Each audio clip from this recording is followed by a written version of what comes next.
নমস্কার, কালচারাল টকিজের এক নতুন পর্বে আপনাদের সবাইকে স্বাগত। সম্প্রতি তপন থিয়েটারে দিশারি ফাউন্ডেশন মুম্বাইয়ের আয়োজনে আয়োজিত হয়ে গেল প্রথম নাট্যমেলা 2025। ছিল একগুচ্ছ নাটক সহ গুণীজন সম্বর্ধনা ও আরও অনেক কিছু। চলুন দেখে নেওয়া যাক এই অনুষ্ঠানের কিছু ঝলক। প্রবাসে বাংলা সংস্কৃতির চর্চা ও তার ধারাকে এগিয়ে নিয়ে পথ চলার যে অঙ্গীকারে 1986 সালে দিশারি আবদ্ধ হয়েছিল, আজ তার এক নতুন অধ্যায় শুরু হলো। আমরা 40-এ পা দিয়েছি। এই উপলক্ষে আমরা বাংলার সংস্কৃতির পীঠস্থান আমাদের শহর কলকাতায় শুরু করতে চলেছি প্রথম নাট্য উৎসব। বিভিন্ন ধারাকে প্রবাসে ছড়িয়ে দেওয়া, পরবর্তী প্রজন্মের মধ্যে এই ধারাকে সঞ্জীবিত করার প্রয়াসে তারা একত্রিত হয়েছিলেন। শুরু হয়েছিল দিশারির পথ চলা, যা অঙ্কুরিত হয়েছিল এক ছোট চারা গাছে। 40 বছরে তার আজ মহিরুহের আকার ধারণ করেছে। বিগত 39 বছর দিশারি একাধিক্রমে মঞ্চে একাঙ্ক পূর্ণাঙ্গ নাটক, শ্রুতি নাটক, ডান্স ব্যালে, শ্রুতি দৃশ্য নাটক মঞ্চস্থ করেছে এবং শুধুমাত্র মুম্বাই নয়, পুনে, নাগপুর, এলাহাবাদ, লখনৌ, ভুবনেশ্বর, এমনকি কলকাতায়, এমনকি বিদেশের মাটিতেও, কুয়ালালামপুর, মালয়েশিয়ায়।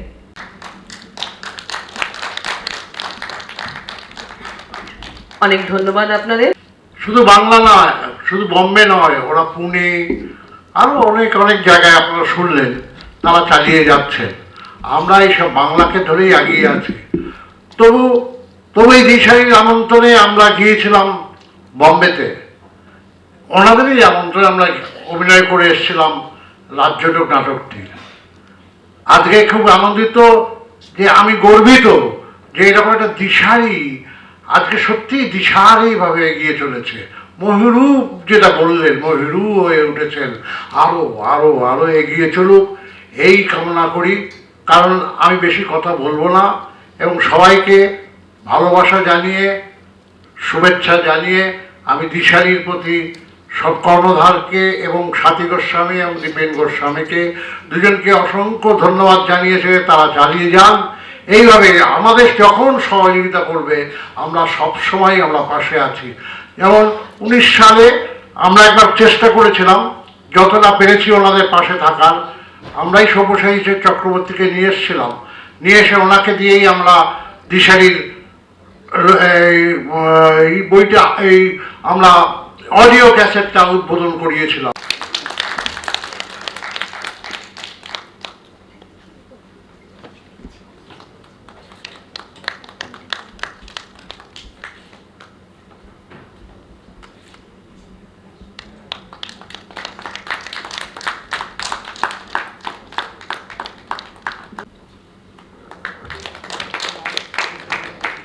আমি একা দেখেছি ফুলের জন্ম মৃতের শয্যার পাশে বসে।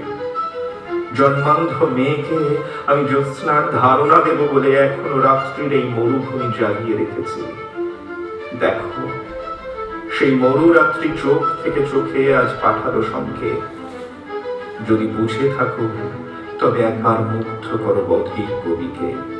ওরও রিহার্সালে আসার কথা ছিল, কিন্তু ফোন করে বললো শরীরটা খারাপ, তাই আসতে পারছে না। তারপর তো বাড়ি ফিরে দেখলাম ও নেই। বাড়ি ফিরে দেখলেন ও নেই?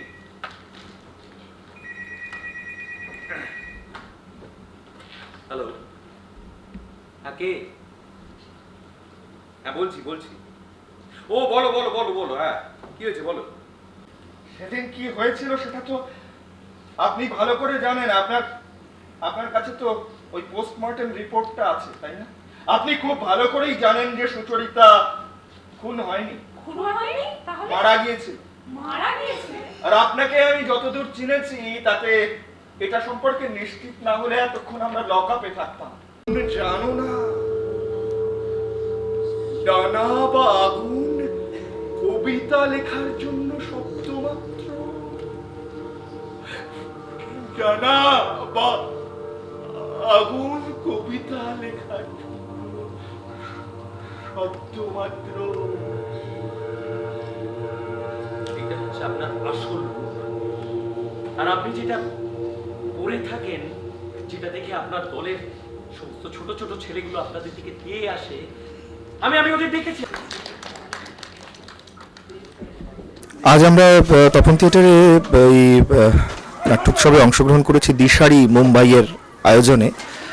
দিশারি মুম্বাই প্রায় 40 বছর ধরে কাজ করছেন। তাদের কাজ সম্পর্কে আমরা শুনেছি, অবগত আছি, এবং তাদের কিছু কাজ আমি দেখেওছি ইউনিভার্সিটি ইনস্টিটিউটে, থিয়াপেক্সে। তো এত বছর ধরে প্রবাসে থেকে ওরা যে থিয়েটার চর্চা করে চলেছেন, সেটা তো অবশ্যই একটা বিরাট ব্যাপার, বিরাট কাজ, নিয়মিত কাজ করে চলা এত বছর ধরে বাংলার বাইরে। তার সঙ্গে এটা আরও বেশি একটা ওদের কাছে কঠিন চ্যালেঞ্জ আমাদের জন্য পাওয়া, সেটা হচ্ছে ওরা বাংলায় এসে উৎসবের আয়োজন করছেন।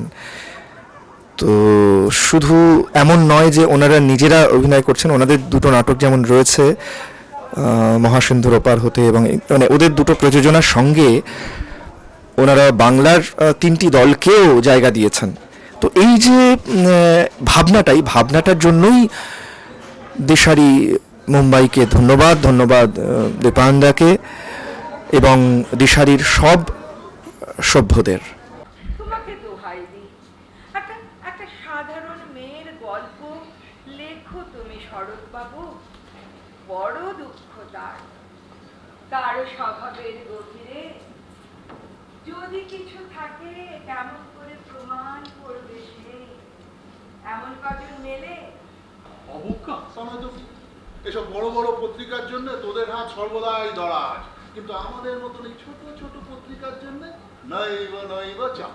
অজয়, আমি কিন্তু গণমুখের একজন নিয়মিত লেখক ছিলি, নিয়মিত লেখক ছিলি। আমি গণমুখের প্রথম সংখ্যা থেকেই কিন্তু লেখা দিয়েছি। হ্যাঁ হ্যাঁ, বলতে পারিস যে ওই গণমুখে লিখেই হাতটা পাকিয়েছি। ঠিক তাই। এই দিনে পৃথিবীর প্রায় সমস্ত দেশে, এমনকি খোদ আমেরিকাতেও যুদ্ধের বিরুদ্ধে এবং শান্তির সপক্ষে জনমত গঠনের এক সংকল্প নেওয়া হয়। সারা বিশ্বে এই সংকল্প নিয়ে লক্ষ লক্ষ মানুষ ঘর ছেড়ে পথে নামে, দীক্ষা নেন। আবার কি হলো?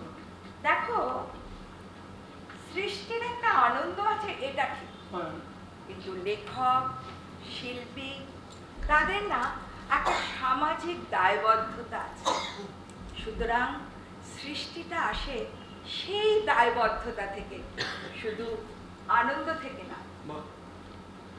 দারুণ বলেছ, সৃষ্টিটা আসে সেই দায়বদ্ধতা থেকে। অপরিণত উন্মাদনা। এক্স্যাক্টলি অপরিণত উন্মাদনা। ইয়েস, তোমার মূল্যবোধগুলি কি ভীষণ পাল্টে গেছে আজ অরুণ? সেটাই স্বাভাবিক। না, স্বাভাবিক নয়। তাই এককালের তাত্ত্বিক বিপ্লবী অরুণাভ সেনের রূপান্তরটা আজ ভয়ঙ্কর মনে হচ্ছে। কি বলতে চাইছো তুমি? আসলে তুমি নিজেকে যতই প্রগতিশীল বলো, তুমি একজন ক্যারিয়ারিস্ট। শুনুন, আজ থেকে পথই হোক আবার নতুন ঠিকানা। যদি আমায় কোনোদিন তুমি খুঁজে পেতে চাও, পথের সাথী হয়ে এসো। সেদিন যে পথ থেকে তুমি সরে এসেছো, সেই পথকে নতুন করে জানতে, নতুন করে চিনতে তোমাকে আমার সাথী করে নেব অরুণ।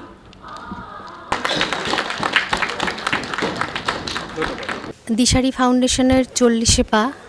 দিশারি ফাউন্ডেশনকে প্রথমেই তো দিশারি ফাউন্ডেশন পরিবারকে আমার অসংখ্য শুভেচ্ছা এবং শুভকামনা। আরও অনেকটা পথ দিশারি ফাউন্ডেশন এগিয়ে চলুক, এবং ওনাদের এই কলকাতায় প্রথমবার ওনারা এইভাবে একটা ফেস্টিভ্যাল এটা অর্গানাইজ করলেন, এবং অর্গানাইজ করলেন ভীষণ অর্গানাইজড ওয়েতে। আর আজকে 5টি নাটক আমরা দেখছি এবং ভীষণ ভালো লাগছে। আসলে কোনো ফেস্টিভ্যাল মানে একত্রিত হওয়া, তো দিশারি ফাউন্ডেশন মুম্বাই ওনারা কলকাতাতে এসে আমাদের কলকাতার মানুষদেরকে একত্রিত করে নিয়ে এই অনুষ্ঠানটা করছেন, এবং আমি এখানে এসে আজকে নিজেকে ধন্য মনে করছি যে এত ভালো ভালো নাটকগুলোও দেখতে পাচ্ছি, আর তার সাথে অনেকের সাথেই মেলা তো একটা উৎসব মেলা, অনেকের সাথেই দেখা হচ্ছে, অনেক কথা আলোচনা হচ্ছে এবং অনেক কাজ আদান প্রদান হচ্ছে। এবং চাইব ভবিষ্যতেও এরকমভাবে যেন বিভিন্ন রাজ্য একত্রিত হয়ে আমরা সবাই সবার সাথে একসাথে থেকে হাতে হাত রেখে এরকম ফেস্টিভ্যাল অর্গানাইজ করতে পারি এবং বিভিন্ন ফেস্টিভ্যালে পার্ট হয়ে উঠতে পারি। আর দিশারি ফাউন্ডেশনকে আবার অসংখ্য শুভেচ্ছা, অনেক দূর এগিয়ে চলুক, আমরা সবাই একসাথেই আছি এবং সাথে আছি, সাথে থাকবো। ধন্যবাদ। তার মানে বেকার, ওদের দিন আনি দিন খাই অবস্থা। বাট নট গরিব। লোকটা সারাদিন এদিক ওদিক ঘুরে কাজ খুঁজতো, আর ওর বউটা ওর বাড়িতে কাজ করত। আর ওরা একটা ছেঁড়া কাঁথায় শুয়ে এক অন্য জীবনের স্বপ্ন দেখত। শুনলাম নাকি আপনাদের রেডিও ডিপার্টমেন্টে কে একজন রিটায়ার করেছেন। ঠিক শুনেছো। তাহলে ওই চাকরিটা তো আমি পেতেই পারি। পেতে পারতে, কিন্তু ওই ডিপার্টমেন্টটাই বন্ধ হয়ে গেছে। তুমি অলরেডি 6 সেকেন্ড সময় বেশি নিয়ে ফেলেছো। নাও গেট আউট। টিক টক টিক টক টিক টক টিক টক। কি গো, তুমি কখন এলে? যাও হাত মুখ ধুয়ে এসো, আমি বরং ভাত বাড়ি। তোমাকে দুবেলা পেট ভরে খেতেও দিতে পারি। এসব বাজে কথা। ও কি ভর দুপুর বেলা না খেয়ে দিয়ে কোথায় যাচ্ছ? আজ একটা চাকরি জোগাড় করেই ফিরবো। আপনি অকারণ টেনশন করছেন। অকারণ না, আমার যে খুব ভয় হয়। কিসের ভয়? আমার ভেতরে যে প্রাণটা বড় হয়ে উঠছে, সেটা মানুষ না কুকুর। এটা বোধহয় আপনার একটা সাইকোলজিক্যাল ট্রমা। কিন্তু এই দেখি,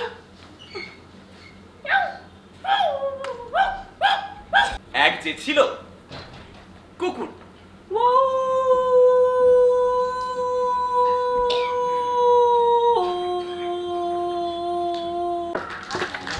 অনেকদিন পর এমন সুন্দর একটি পরিবেশনা দেখলাম, খুব খুব খুব ভালো লেগেছে আমাদের।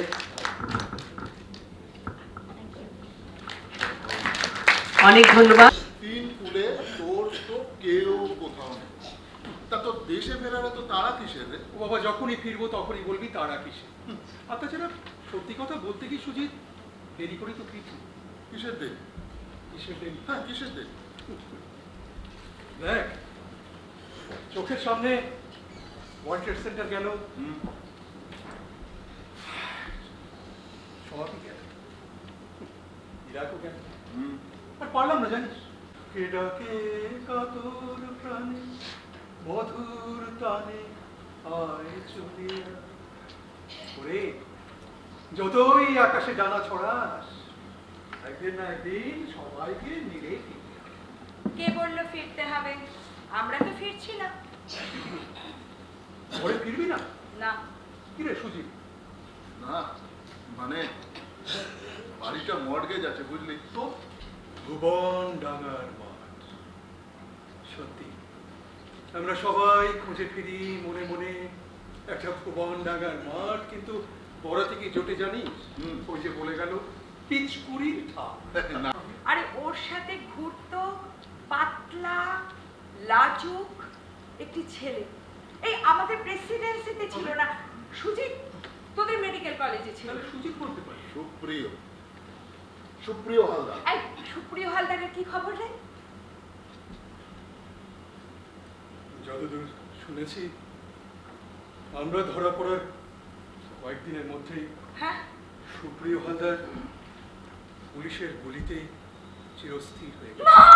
ওকে ঘুরিলে যে ধরা দেবে না, ওকে দাও ছেড়ে দাও ছেড়ে। সত্যি রে, তুই যে কোথায় গেলি, কি হলো, কিছুই জানতে পারিনি।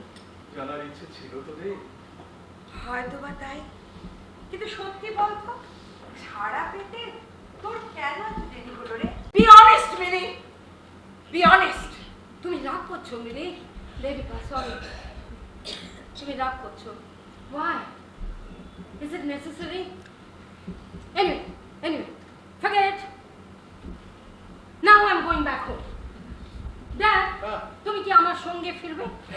ব্র্যাডফোর্ডে যাবি? ব্র্যাডফোর্ড? হ্যাঁ। Not bad. চল চল ব্র্যাডফোর্ডে যাই। মাই ডিয়ারেস্ট মমের সঙ্গে একবার দেখাটা করে আসি। আজ তপন থিয়েটারে দেখলাম দিশারি ফাউন্ডেশন মুম্বাইয়ের দুটো নাটক। একটি হচ্ছে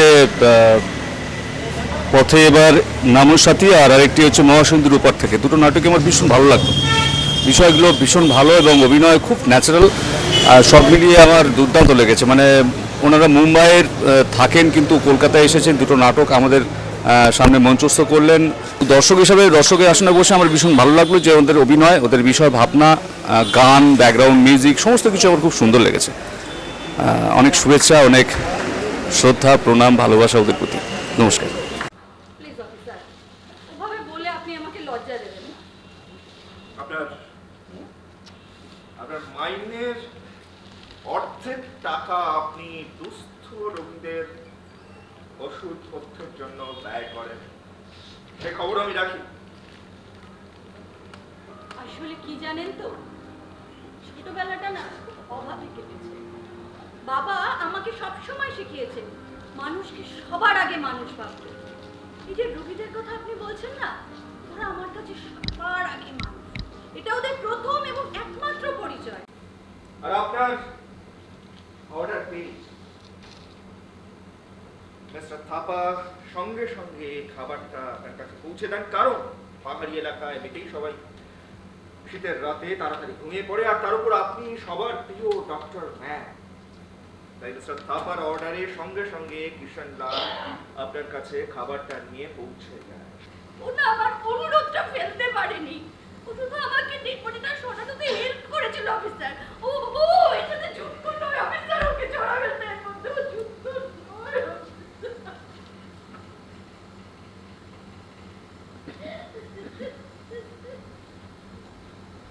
বুঝতে পারছি, নিতান্ত বাধ্য হয়েই হয়তো আপনাকে এমন একটা ঘটনা ঘটাতে হয়েছে। সরি, এত রাতে আপনাকে অনেকটা বিব্রত করে। আপনি অসুস্থ, বিশ্রামের ডিনার করে নিন, তারপর রেস্ট করুন। Good bye.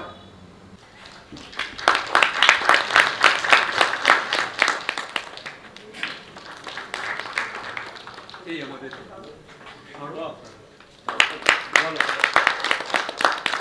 ইচ্ছে রইল আগামী বছরও আসার এবং এভাবেই নাট্যমেলা করার। ধন্যবাদ জানাবো সমস্ত যারা অংশগ্রহণ করেছেন সেই দলগুলিকে, ধানসিঁড়ি, ব্যারাকপুর তামাশা থিয়েটার গ্রুপ এবং ইফটা। ধন্যবাদ তপন থিয়েটার কর্তৃপক্ষ এবং সমস্ত কর্মী যারা আমাদের সাথে সহায়তা করেছেন। ধন্যবাদ কলকাতা কর্পোরেশনকে, ধন্যবাদ কলকাতা পুলিশকে। আপনারা সবাই ভালো থাকবেন, আগামীতে আবার দেখা হবে। শুভরাত্রি, নমস্কার। দিশারি ফাউন্ডেশনের এটা প্রথম নাট্যোৎসব কলকাতায়। তা আমি খুব আনন্দিত, গর্বিত যে আমাকে এখানে ওনারা সুযোগ দিয়েছেন। আমি খুব খুশি। আমি কালিম্পং এর নাটকটা করলাম এখানে। এবার দর্শকের কীরকম লাগে সে দর্শকের মতামত। আজকে দিশারি যে কলকাতাতে এসে এইভাবে একটা হল বুক করে নাটক করার একটা চেষ্টা করলো, আমার তো খুব আনন্দের, মানে আমি বলছি যে আমার গর্বে বুক ফুলে যাচ্ছে। 40 বছর মুম্বাইতে পথ চলা, হ্যাঁ এটা ডেফিনেটলি খুব কষ্টসাধ্য।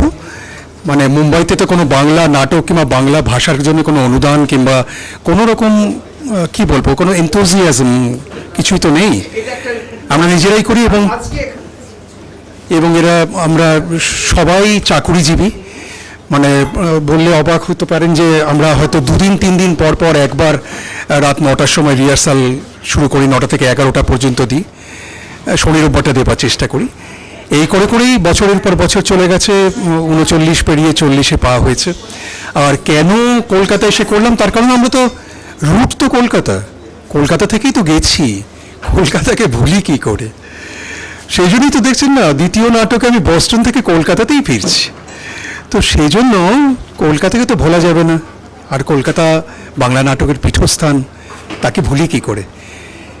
সেই জন্য 40 বছরের এইটাকে সেলিব্রেট করার জন্যই এবার কলকাতায় এসে একটা এই নাট্যমেলাটা করা, 3জন দল নাট্যবন্ধুদের নিয়ে এবং আমাদের দুটো, এই হচ্ছে মোটামুটি ঘটনাটা। সঙ্গে আমাদের নাট্যবন্ধু অন্য যারা দল আছেন তারাও করেছেন যথেষ্ট ভালো। তারা তো মানে হয়তো এই শোগুলো অনেকবার করে করছেন। আমাদের বম্বেতে জানেন আমি প্রথম যে নাটকটা করেছি এটা আজকে আমাদের তৃতীয় শো, আর সেকেন্ড যে নাটকটা করলাম এটা আমাদের দ্বিতীয় শো। কারণ একটা শো করার পর সেটা দ্বিতীয়বার করার আর কোনো সুযোগ বম্বেতে নেই। তো যাই হোক, এর ভেতরেই পথ চলা, থামলেই থামতে হবে, তাই থামা নেই, চলবো, নাটক নিয়ে চলবো, নাটকই আমাদের ধর্ম। নমস্কার।